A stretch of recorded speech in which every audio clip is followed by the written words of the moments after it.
What's going on, backyard sports media, fellas, ladies, whoever it is? Good afternoon, good morning, good evening, whenever the fuck you're watching this episode. This is Backyard Chains episode 3, brought to you by Backyard Sports Media. I'm Raul Herrera, your resident disc golf talk abouter guy. So, appreciate you guys tuning in. I have a few things that I want to just quickly discuss. No guests tonight, just going to be kind of talking about what's coming. We're about 3 weeks out from the Las Vegas Challenge happening, and I definitely want to kind of dive into the history of what we've seen over the last few years. Eagle McMahon taking it down, Calvin Heimberg, Nate Sexton taking it down over the last 3 years. So we've seen some pretty solid play here. I know Germ was alluding last week to where you've got to only be able to throw bombs, but Papa Nate was still out there getting it done, and we're talking about 700-foot par fours. So pretty awesome. I'm looking forward to talking about that here later. So for those of you guys just tuning in, be sure to check us out on Instagram and Facebook at Backyard Sports Media. And also, if you haven't if you haven't checked out the website, I encourage you to. Backyardsportsmedia.shop. That's where you can find the gear, the shirt I was wearing last week or earlier in this week's show on the Blitz, talking about the Super Bowl too early previews. We didn't discuss picks. Don't worry, we didn't discuss picks, but that'll definitely be in next week's episode Tuesday night. So be sure to tune in for that. Backyardsportsmedia.shop. Be sure to check it out.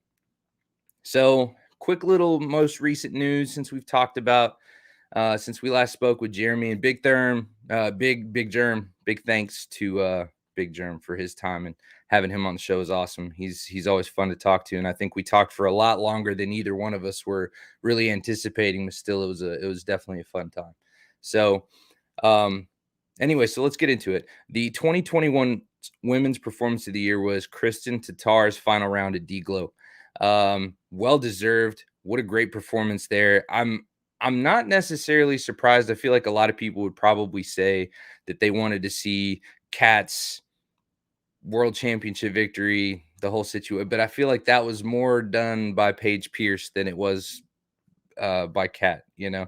And so Kristen Tatar's final round at D-Glow. If you haven't seen that, be sure to check that out. That is elite disc golf.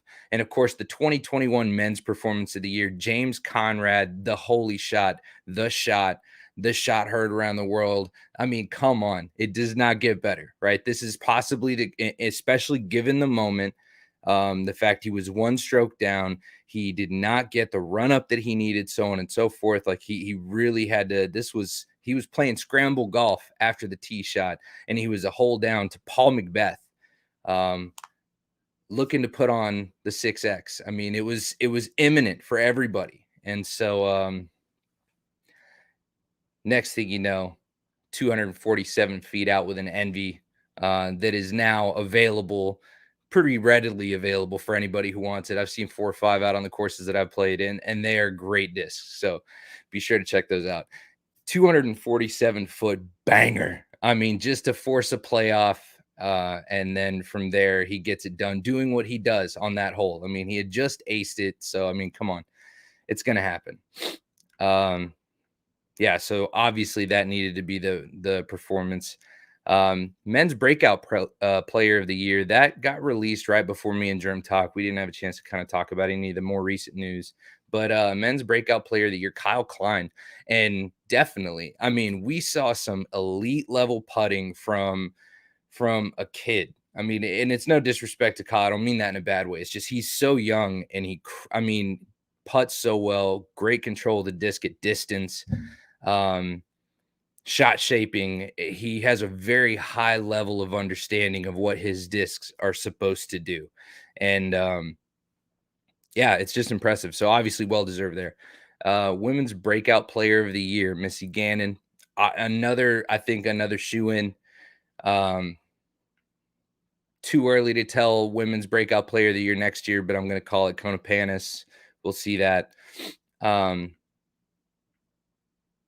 right, let's see. I wanted to make sure I didn't miss anything else. I don't know. I've never talked about it on the show just because it's brand new. But 2021's player of the year, male and female, Ricky Wysocki and Paige Pierce. I mean, come on. Paige Pierce, probably the greatest female disc golfer of all time. Ricky Wysocki looking to seal his legacy as one of the greats of all time, and just recently signing back with the Trilogy family. And the amount of money this man's making, there's going to be some big things coming. Ricky back in a Dynamics disc bag is terrifying to anybody that should have to tee off with that man. That's all I'm saying. I need to get over to the comments there we go. Gary Free Sr., hello, Ro. Hey, Gary, good to see you. Donnie, good to see you, buddy. Well, I guess I'll go ahead and put this up since we got a few guys watching. And this is just kind of comment below, and I'll post up what you're posting, and then we're streaming across YouTube, Twitch, and Facebook. So I'll see all the comments as they come in, and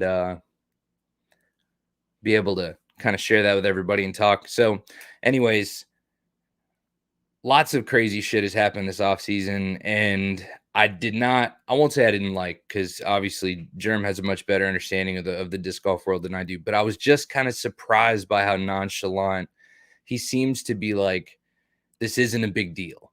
Like, this offseason wasn't insane. And maybe he's numb to it, but for a newer disc golfer like myself, this is insane. We're talking about the disc golf equivalent of LeBron's return to Cleveland, right? Like, Ricky Wysocki signing back with Dynamic Discs. We're seeing incredible shit happen. So, anyways, Paul Macbeth, of course, doing his thing. And I saw him on a leaderboard. So I definitely want to get into this the most upfront, or the closest Pro Tour event that we have is the Las Vegas Challenge. And so this will happen here in 3 weeks from today. Looking forward to that. And I'm going to start with last year's, just because it's the most recent. Current champion, Eagle McMahon, with a 48 under. And tied for second was Ezra Aderhold at minus 40, and Calvin Heimberg. And Calvin Heimberg, a former winner that we'll get to later. But this is, like Germ said last week, this is big air shot golf. I mean, this is ball golf, disc golf. You were here to hammer that thing, and you're gonna have to be a crush boy, or at least appear to be a crush boy, to do well on this course. Like I said, we're talking about 700-foot par 4. Hole 10, 741 feet par 4. Hole 14, 798-foot par 4. I mean, this is insane disc golf, insane distance. So no one's surprise, Garrett Gurthie is also in the top 5. You know what I mean? Because we're talking about straight up bomber distance golf. And we've been able to see people like Calvin Heimberg kind of sneak up into these bomber ranks, just not only by what he does with the Destroyer, and probably the most recent, the most popping Destroyer on the market right now is the Calvin Heimberg Destroyer, I would say. So what he does with the Champion Eagle is something that not a lot of people have seen. They talk about it as being Florida golf, right, where it's low and it's straight. And but to be able to do that with that type of disc is unheard of, and that's awesome. Drew Gibson will bring it. That's, you know what, Donnie, I agree with that. There was a little shade from Germ thrown at Drew last week whenever we talked about it. And I made a mention of his contract, and I said, hey, this is something that it's going to make him a millionaire. It's a 7-figure contract. And he rolled his eyes and just said, well, it's not 7 figures. It's just the potential could be 7 figures. And I was like, okay, yeah, but still, we're talking about a large sum of money. Let's not shit on the man.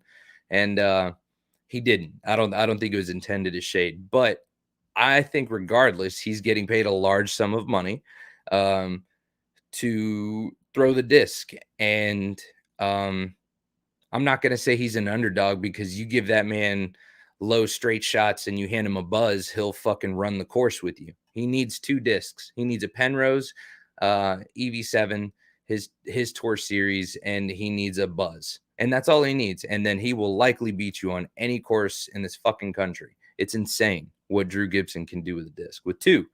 Um, but I think we can all admit, like when we talk about a top 5, top 10 conversation, maybe Drew Gibson's probably not in it. I mean, it's the truth.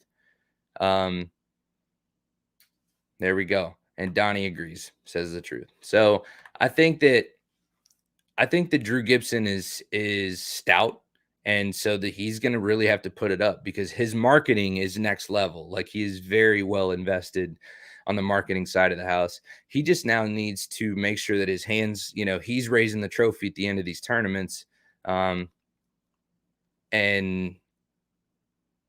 he's just earning his stripes. I think he's still in the process of cutting his teeth before anyone can really call him. Before he breaks into the top 10, in my opinion. I think there's too much talent out there. And it's certainly not getting easier. I mean, Kyle Klein is in my opinion, a top 10 disc golfer. Like he could absolutely be justified as a top 10 disc golfer. So, yeah, looking down the line here, Garrett Gerthy at 4, Richard Watsaki, 5th place, Drew Gibson at 6, and then Kevin Jones, Brian Earhart, Paul Macbeth, and Clint Calvin. So top 10 there, pretty recognizable names. And again, these are all guys who are known for throwing bombs. So we're gonna see these guys already take the lead. When I think of people that are probably gonna start surprising us, I think about people like Chris Dickerson. I know that he's not a super big fan of playing the big courses. And I'll be honest, I haven't even checked if he's playing Vegas, but I wanted to say he is. Either way, I think overall we're going to see a pretty significant improvement in Chris Dickerson. I think this level of focus that we've seen and just some of the photos that have or the videos that have leaked links or it didn't happen is I was telling Zach and Chris the other week. What we've seen him do with the buzz already is already kind of telling you he's familiar with the bag. Just because he's not throwing it on camera doesn't mean he ain't throwing it. And I'm curious to see what he does. Honestly, I think that we're going to see a big breakout season because he does have the power to throw absolute bombs. So let's see how he fine tunes that a little bit. Going into the 2020 Las Vegas Challenge, top 3, no real surprises here, but Nate Sexton taking that one down at a 44 under. Keep in mind, 2021, 48 under. Eagle was fucking hot rounds for days. So Garrett Gerthy at 42 under. So this was a little bit closer battle. This wasn't an eight stroke swing. This was 2. And then Ricky Wysocki at 41 under. So it was a nice little chase there. Tristan Tanner at 4, Simon Lizotte at 5, Kevin Jones at 6. Calvin Heimberg at 10. So this is going to be one of those courses where you're going, like, if you're not a bomber, you're not going to see a top 10 finish. What I'd like to see, because I know someone who can throw bombs, and he's already kind of the self-proclaimed dark horse, but Brody can bomb. I'm curious to see what he does as far as his fine tuning. He's clowned a lot because he's so popular outside of disc golf. I think they're just giving him his fair ration of shit for, maybe selling out and leaving the ultimate world or whatever. I don't really care, honestly. But either way, I think it's really cool to see what he has done with Discraft, and I'm even more curious to see how he improves, because I do expect that to happen, because like it or not, Brody's an athlete and he's capable of fine tuning, and he has the marketing and honestly the financials to make these investments like professional athletes do in their health and in their training and in their perfection, their pursuit of perfection. So Papa Nate, though, taking the number 1, that is kind of surprising me, because he's not so much a bomber. But you play the skips right. I'm not going to shit on the man too much ever. But he's been blessed by the fox, so to speak. But in 2019, the top 3 finishes: Calvin, Eagle, Cale LaVisca, and Josh Anthon and Cale tied for 3rd. Then 5th was Kevin Jones. 6th was Dustin Keegan, Simon Lizotte, Eric Oakley, Ricky Wysocki. Okay, so we're again the same names. So, I don't know if Vegas has lines on disc golf yet, but if you're gonna have lines on disc golf, you're gonna place bets on these guys right here. It's gonna happen, right? Your money's gonna be on Eagle. Your money's gonna be on Ricky Wysocki. Your money's probably gonna be on Paul, and just because he's still capable. I mean, the man can still crush. Um, he does well under pressure. I think we're going to see Calvin, Eagle, all these guys. Kevin Jones. I mean, you're going to see the Bombers. Drew Gibson, probably going to see it. If you can throw 550 accurately and consistently, come on.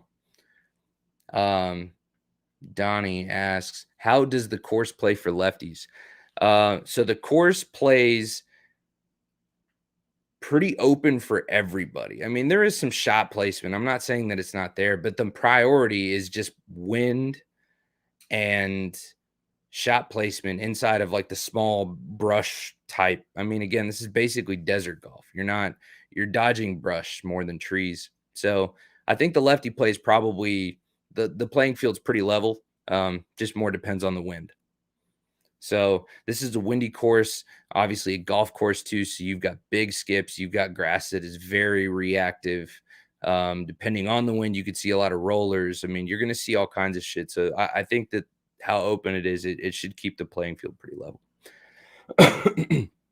But yeah, Kevin Jones, man, I'm so curious to see what all these guys look like now. I mean, Eric Oakley, going to start his first season with Infinite Discs. Kona Pan is starting with Dynamic as well. Ricky, we've already seen him throw Trilogy, so that's not a big deal. You just know it's going to be big. Yeah, I'm really curious. Even Andrew Marwee, that's another kind of up and comer that I've been really kind of a fan of. I like what he does. I'm kind of sad to see him leave Innova, but signing with I think he's with DGA. I'm looking forward to that, man. I'm looking forward to see what he does with his forehand game, because he's always had a pretty strong forehand from what I've seen. So shot shaping is pretty solid, and he looks like he's finally kind of fine tuning the back. And you were seeing some pretty accurate 400-foot shots, and so still not up to par on something like Las Vegas, but just in general this season, I think he's somebody that I'm looking forward to seeing. Trying to think of any other sleeper picks that I watched, and I feel like most of them have already had like some real, they've already had their promotions from other people. I'm looking forward to see Zach crush it this season, just because it's always fun to watch Zach Melton crush disc golf in general. The man's just too fucking swaggy with it sometimes. Nathan Queen coming off of that great fucking fantastic win last season. I mean, come on. Paul's marketing is Paul Ulibarri, sorry to specify. His marketing has got to be it's got to be one of the best in the male division, and I'm putting Paul aside because he's just at this different level, than the rest of disc golf. He's just at this different level. So as far as that's concerned, like, I think Paul Ulibarri might be the next. Like, he's got, in my opinion, has the sickest logo. All of his merch is fire. His discs are awesome. The Captain's Raptors. I mean, Jerem was talking about the sale last week about how much was sold. I don't remember if he said 7,500 or 75,000. Can't remember, but it was maybe 7,500 discs sold in like half an hour, 28 minutes. And I'm sure his cut of that was insane, right? So, anyways, what else did I want to jump into? I do want to get into the most important part of our segment, and that is our salute to service. Backyard Sports Media is a veteran-owned podcast, and myself and the co-founder Gary are both Navy veterans. We serve together, and we dedicate every episode of our shows to a fallen service member. And Backyard Sports or Backyard Chains episode 3 gets dedicated to Army Second Lieutenant Seth Devoren, who passed away February 3rd, 2004, serving during Operation Iraqi Freedom. And he was assigned to Battalion Battery B, 3rd Battalion, 62nd Air Defense Artillery Regiment based in Fort Drum, New York. He was killed when an IED exploded when conducting counter IED operations along a supply route in Iskandaraya, Iraq. So, Lieutenant Seth Devoren, we have the watch.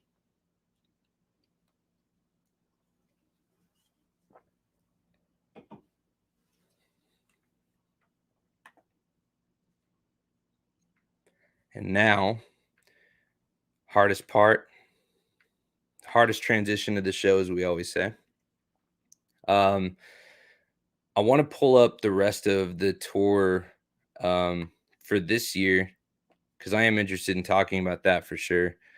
Let's see. While I pull that up, though, I did see some stuff about. There was a post that Zach Melton had put out on Instagram where him and Chris are playing together, and they both managed to ace on the same day at the same course. And of course, it made for perfect disc promotion. I mean, come on, man. It doesn't get easier for these guys sometimes. I think that's kind of my favorite part about this sport in general is just the fact that it's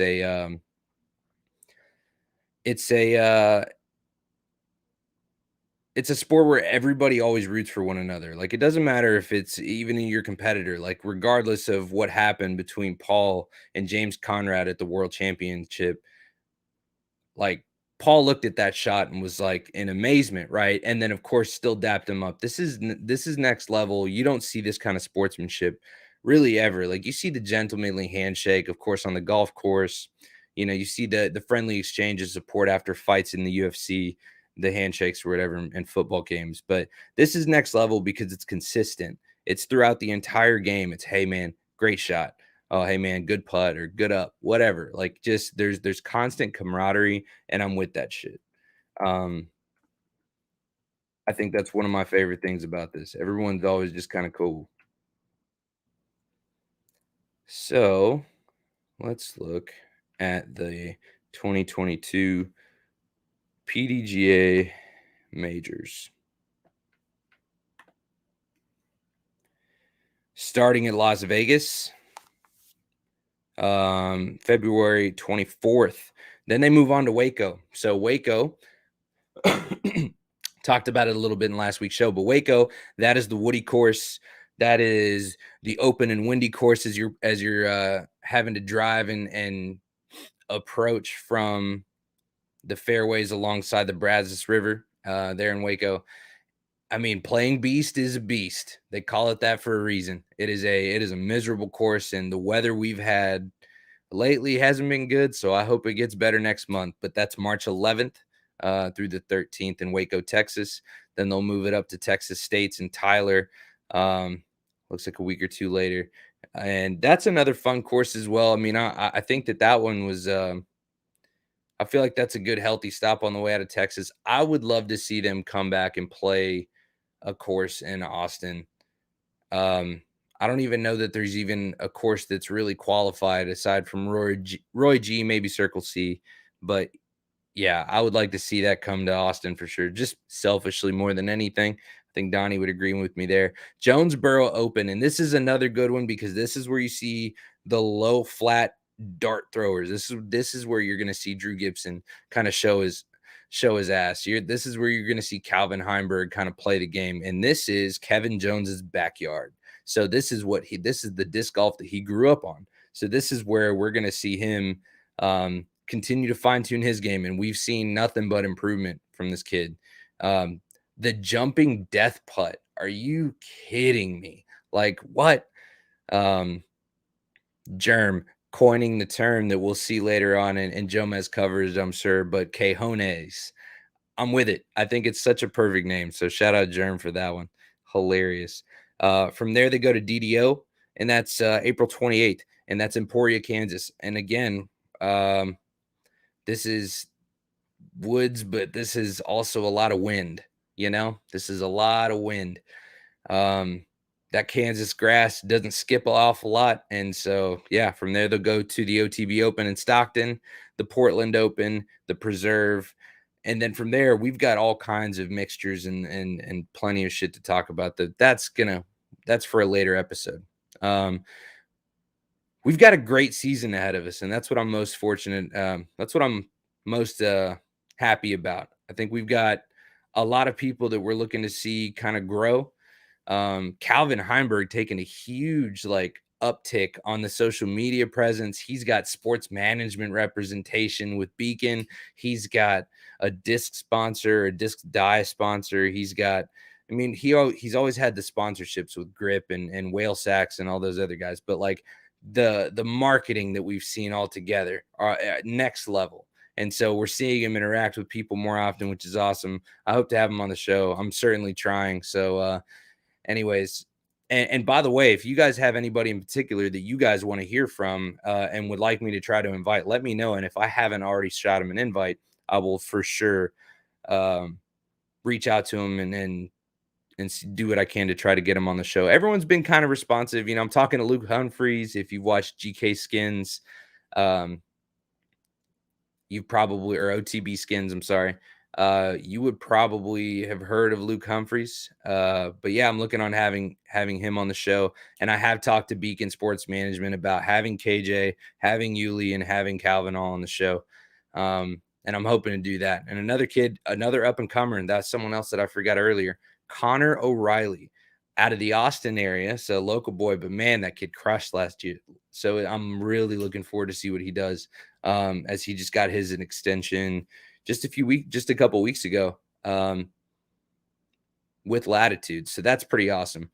But yeah, so Calvin ends up, he's going to have a van this year. He's been posting about that. He's building all that stuff. And then all we've seen from Ricky on his Instagram is him doing cool shit and then him crushing discs.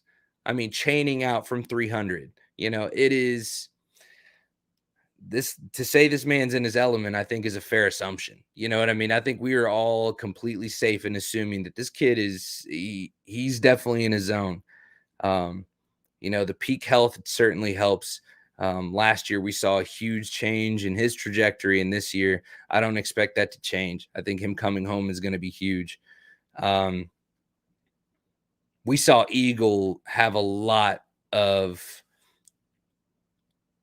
I won't even say uptick. We've just seen him do bigger and greater things now. I mean, we've seen him park a 700-foot hole. We've seen him throw monster rollers that just aren't seen ever. And now, just the fine tuning, the overall investment that we're seeing from other disc golf companies and their players, I would expect that Discmania, especially now separating just last year from Innova, I think we're going to see Discmania do a lot of really probably unique shit for their disc golfers, right? So Simon having a good relationship with Discmania, so many great Discmania players, and most recently Kyle Klein joining the elite team. I mean, we're talking about a powerhouse in that area, and I'm curious to see who kind of their big three is going to be. And we already know Discraft is loaded, right? Chris Dickerson's looking to join the MPO big three, no doubt. And then Innova is where it gets kind of cloudy, because tell me the big three in Innova. And I'm not saying there has to be. There only really needs to be one. As long as your champion at the end of the year is from your team, it doesn't matter. But you want more than one ace, So losing Ricky last year or this year, who's the backup for Calvin? Calvin's not going to win them all. We know that. So who's going to be the backup? Speaking to all my Innova folks. So just kind of food for thought, man. They've got to make an investment. They've got to make a play with somebody. And I couldn't even begin to tell you who that should be in. And that's kind of the tricky part. You would have to invest in either somebody young or you're going to have to pay big money for somebody like you're paying for Paul's return. You know what I mean? And you couldn't do that. That would be an insane amount of money, but you'd have to pay to play with somebody. Somebody at that top 5 level. Calvin Heimberg is arguably could be a top 3 disc golfer, but top 5 I think is probably right where he belongs, maybe 6. Um, so yeah, I mean, losing Wysocki, in my opinion, I think was a mistake. I'm not saying that they didn't try hard enough. I'm just saying, like, I think hindsight's 2020 right now, or at the end of next year, they're gonna agree with me. This was a fucking mistake. Um, so, anyways, curious to see who the big standout players are going to be next year. It's always going to be somebody new. There's going to be an up and comer. We're going to have this exact same conversation next year. So, I am definitely looking forward to it. But somehow, solo, no guests, having never done a solo podcast, I think maybe ever, managed to get through it. Still got a few of you guys watching, and I'm over 30 minutes. So, with that being said, my name is Raul Herrera. This is the Backyard Chains podcast. I don't know if that's going to be the name, honestly. I want to keep it. Maybe I don't. I'm working with the logo, trying to get it kind of modified and figure out what that's going to look like since this is still kind of new. But if you guys have a suggestion, leave it in the comments for me because I'm definitely going to be checking that shit. I want to see what you guys think for a good podcast logo or name. I want to figure out my disc golf folks. What do you think I should name my disc golf podcast? So, in the meantime, we'll call it Backyard Chains. So from all of us here, all one of us here at Backyard Chains, brought to you by Backyard Sports Media. I appreciate you guys listening, and I thank you for you guys' time. And I'm looking forward to answering all of your questions next week. I'll let you know on all the upcoming guests that I'm going to have. Just be sure to follow the Instagram and the Facebook at Backyard Sports Media. Nice and easy for you. Be sure to check out backyardsportsmedia.shop for all of your backyard sports gear. I'm not kidding. We have fucking everything. Anything you can think of, it is probably there. And if you can't see it on the website, we could probably still get it because we're like that. Thank you guys for tuning in. Episode 3, Backyard Chains, brought to you by Backyard Sports. We